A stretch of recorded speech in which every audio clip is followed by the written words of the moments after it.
السلام علیکم دوستو، میرا نام ہے حسیب شفقت اور آپ دیکھ رہے ہیں ہنسی ٹی وی۔ زائرہ وسیم ایک فارمر بالی ووڈ ایکٹریس جس نے کم عمری کے اندر ہی دنگل جیسی فلم کے اندر بالی ووڈ کے مسٹر پرفیکٹ سمجھے جانے والے ایکٹر عامر خان کے ساتھ کام کر کے اتنی کامیابیاں سمیٹی اور اتنا فیم حاصل کیا جو کہ ہر فلم ایکٹریس کی خواہش ہوتی ہے۔ اس کی لائف میں سب کچھ نارمل چل رہا تھا، ایک کے بعد ایک فلمز کی آفر ہو رہی تھی، مگر اچانک اس لڑکی کو اپنی کم عمری کے اندر یہ بات سمجھ آ گئی کہ جسے وہ دراصل کامیابی سمجھ رہی ہے وہ تو دراصل صرف نفس کا اور شیطان کا دھوکہ ہے جس کے اندر ہر گزرتے وقت کے ساتھ وہ دھنستی جا رہی ہے۔ میرا یہ کام مجھے اللہ سے دور کر کے مسلسل گناہ گار بنا رہا ہے اور میں قیامت کے روز اس رب کا سامنا کیسے کروں گی؟ ماشاءاللہ، اللہ تعالیٰ ہدایت بھی انہی لوگوں کو دیتا ہے جو اس کے طلبگار ہوتے ہیں، حق کو ڈھونڈ کر اسے قبول کرتے ہیں، اور وہ بھی ایسی جگہ پر جس کی چکا چوند روشنیوں اور کامیابیوں سے انسان باہر نکلنے کا تصور بھی نہیں کر سکتا۔ مگر زائرہ نے نہ صرف بالی ووڈ کو چھوڑنے کا ارادہ کر لیا بلکہ اپنے سوشل میڈیا کو کبھی واپس مڑ کر بھی نہیں دیکھا، کیونکہ اسے سمجھ آ گئی تھی کہ جس چیز کی بنیادی گناہ پر ہو وہاں رہ کر وہ اپنے رب سے تعلق بھلا کیسے قائم کر سکتی ہے۔ فلم انڈسٹری خصوصاً بالی ووڈ کے اندر لڑکیوں کو فحش لباس، ڈانس اور زبردستی کے رومانس ڈال کر ایک جسم فروش یا پیس آف آرٹ کے طور پر پیش کیا جاتا ہے، جو کہ اس معاشرے کی بہت ہی تلخ حقیقت ہے۔ انہی ایکٹریسز کے جسم اور بیہودہ قسم کے لباس کی نمائش سے متاثر ہو کر ہماری آڈینس سینماز کا رخ کرتی ہے، جسے یہ بیچاری یہ بھولی ایکٹریسز کامیابی اور شہرت سمجھتی ہیں۔ آپ خود سوچ کر دیکھیں کہ اگر ان فلم سے بے حیائی، ناچ گانا اور خصوصاً لڑکیوں کے جسم کی نمائش کو ہٹا دیا جائے تو کتنے لوگ ان فلمز کو مزید دیکھنے کے لیے سینماز کا رخ کریں گے۔ اسی لیے زائرہ کو یہ بات سمجھ آ گئی تھی کہ اس حرام طریقے سے کمائی گئی دولت کو وہ دوسرے شو آف ایکٹرز کی طرح چیریٹی کر کے نہ تو پاک کر سکتی ہے اور نہ ہی اپنے نفس کو مطمئن، کیونکہ شراب کا ایک قطرہ بھی اگر پورے دودھ کی بالٹی کے اندر ڈال دیا جائے تو یہ پورے کا پورا دودھ حرام ہو جائے گا۔ لیکن ایسے موقع پر جب آپ کو ہر طرف سے بظاہر کامیابی، دولت اور شہرت بنا مانگے مل رہی ہو تو اسے لات مار کر اللہ کے لیے سب کچھ چھوڑ دینا آج ہم میں سے زیادہ تر مسلمانوں میں بھی یہ ایمان ڈھونڈنے میں بھی نہیں ملے گا۔ خود کو ذرا اس جگہ پر رکھ کر سوچیں اور انصاف سے بتائیں کہ اگر آپ کو دنیا داری کے اندر یہ سب کچھ ملا ہوتا اور محض اللہ کی رضا کی خاطر کتنے لوگ اسے چھوڑ کر گوشہ نشینی کی زندگی اختیار کر لیتے صرف اس لیے کہ اللہ تعالیٰ کے قرب کو حاصل کر سکیں۔ 2019 میں شوبز کو خیر بات کہہ کر ایک لمبی خاموشی کے بعد زائرہ کا ایک انسٹاگرام انٹرویو سامنے آیا جس کے اندر اس کا کہنا تھا کہ یہ جو سفر میں نے کامیابی کا طے کیا وہ میں نے نہیں بلکہ اللہ تعالیٰ نے میرے لیے پلان کیا تھا۔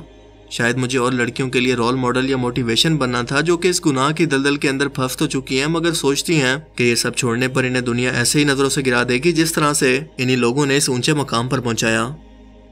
بالی ووڈ میں اس خبر پر زائرہ کو خوب تنقید کا نشانہ بنایا گیا اور لبرل طبقہ خصوصاً دین اور مذہب کو اپنے کام کے درمیان لانے پر کافی سیکھ پا ہوا، لیکن جب اللہ آپ کے ساتھ ہو تو یہ سب کچھ کوئی معنی نہیں رکھتا، کیونکہ طنز، تنقید اور سازشیں یہ سب تو اس عارضی دنیا کی ہیں، لیکن اصل اجر تو اللہ تعالیٰ کے پاس ہے جو کہ آخرت کے اندر ہے۔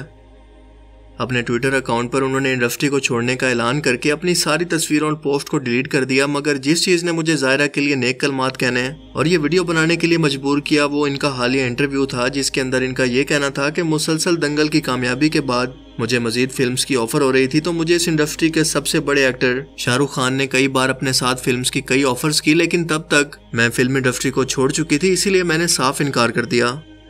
اس چیز کی شدت کو آپ بہتر طور پر اس وقت سمجھیں گے اور جانیں گے کہ اس کے لیے کتنا بڑا دل چاہیے جب آپ ہماری پاکستان کی ایکٹریسز کو دیکھیں گے جو ایک فارمل سے آفر پر بھاگ کر انڈیا پہنچ جاتی ہیں کہ شاہ رخ خان کی طرف سے فلم کا آفر آیا ہے، oh my God I am so لکی۔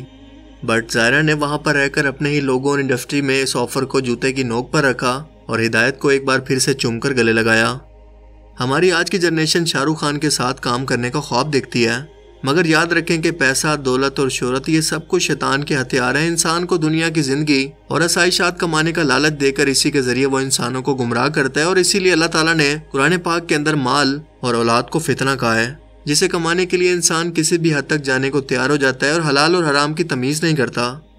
ویسے بھی آج کے ڈیجیٹل دور کے اندر ہر شخص مشہور ہو کر سپر سٹار بننے کی خواہش رکھتا ہے، مگر یہ چیزیں آپ کو سکون نہیں دیتی۔ زائرہ کا بھی یہی کہنا ہے کہ مجھے سب کچھ مل کر بھی سکون نہیں تھا، مجھے پتا تھا کہ کوئی مسئلہ تو ضرور ہے لیکن آخر وہ کیا مسئلہ ہے میں اسے بیان نہیں کر سکتی تھی، لیکن جب مجھے ایمان کی طاقت اور سیدھا راستہ نصیب ہوا تو اللہ تعالیٰ کے لیے میں نے سب کچھ چھوڑ دیا۔ وہ ایمان کی لذت جسے پا کر صحابہ کرام میدان جنگ کے اندر اپنی جان اور مال کا نذرانہ پیش کر دیا کرتے، جو کہ دنیا کے اندر رہتے ہوئے ہر شخص کو سب سے زیادہ پیارا ہوتا ہے۔ ظاہرہ کو یہ سب کچھ سمجھانے والا کوئی نہیں تھا، مگر اس کے دل نے کافی کوشش کے بعد یہ جان لیا کہ ہاں دراصل مسئلہ تو دل کا ہی ہے۔ اسی لیے اپنی آخری فلم کی شوٹنگ کے بعد اس نے اپنی فلم کو بھی دوبارہ مڑ کر نہیں دیکھا جس میں اس نے خود کام کیا تھا۔ یہ ہوتی ہے کمٹمنٹ، ماشاءاللہ۔ ظاہرہ کا مزید کہنا تھا کہ اللہ تعالیٰ نے ہر چیز کو اپنی فطرت پر پیدا کیا اور وہ اسی کی طرف یعنی اپنے اصل کی طرف ہی لوٹتی ہے، اور دل کا معاملہ بھی کچھ ایسا ہی ہے جسے سکون نہیں آتا، صرف اچھا عمل کر کے اور لوگوں کو فائدہ پہنچا کر ہی سکون ملتا ہے، پھر چاہے کوئی بھی شخص کسی بھی مذہب سے تعلق رکھتا ہو۔ اور اس اللہ کا بھی انسانیت کے لیے بس یہی پیغام ہے، جب آپ کسی سے بے پناہ محبت کرتے ہیں تو وہی سب کچھ کرنا چاہتے ہیں جو کہ اس شخص کو پسند ہو یا جس سے وہ خوش ہو، اور میں نے بھی اس رب کی محبت میں وہ سب کچھ کرنا شروع کیا جس کا اس رب نے مجھے کرنے کا حکم دیا۔ اسی لیے اپنی زندگی کے مقصد اور اپنے اصل کو جاننے کے لیے ہر شخص کو علم حاصل کرنا چاہیے تاکہ وہ گمراہی اور تاریک اندھیروں سے باہر نکل کر ہدایت کی روشنی کو پا لے۔ مگر افسوس کہ آج ہمارے گھروں میں وہ ہدایت کی روشنی قرآن کریم کی صورت میں موجود تو ہے، مگر ہمارے پاس اسے دینے کے لیے وقت تک نہیں ہے۔ سورہ آل عمران کے اندر اللہ پاک فرماتے ہیں کہ عام لوگوں کے لیے تو یہ قرآن صرف بیان ہے اور پرہیزگاروں کے لیے ہدایت اور نصیحت۔ یقیناً ظاہرہ وسیم کی لائف سٹوری سے ہمارے لیے سیکھنے کے لیے بہت کچھ ہے۔ اللہ تعالیٰ سے دعا ہے کہ وہ ہمیں بھی ظاہرہ جیسا ایمان اور اس پر استقامت عطا فرمائے، آمین۔ And genuinely I feel کہ it was a journey that Allah Ta'ala had planned for me. I had never planned it. I had never even thought about it. یہ مجھے بتاؤ کہ اسکائی از پنک تو آپ نے دیکھی نہیں ہے خود؟ نہیں، میں نے نہیں دیکھی۔ Worked out because Yeah, because I remember you were about to sign a movie with Shah Rukh Khan also, right? Yes, I was. And then that is the time when you said no, right? What you said no, I don't want to do it, right? So what came into your mind? How exactly this thing happened when you were, because people are like, movie dekhne ke kya premiere dekh ke, if I will look at Shah Rukh Khan, I remember I worked with him like on an event. I remember, so this thing جیسے آپ نے شاہ رخ خان کی جو بھی film تھی جو sign ہونے والی تھی، nobody knew میں نے وہ کیوں چھوڑی that time. So this was after Secret Superstar. I was going and I was journeying through certain things. میں events وغیرہ کر رہی تھی یہ وہ. But there was a thing within me that was constantly bugging me کہ something is not right. Something is کچھ صحیح نہیں جا رہا، کچھ چیز ہے جو I did not know what it was.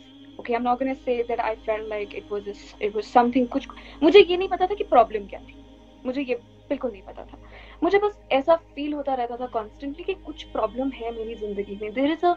there is a longing within me that is not finding a language, that is not finding an outlet.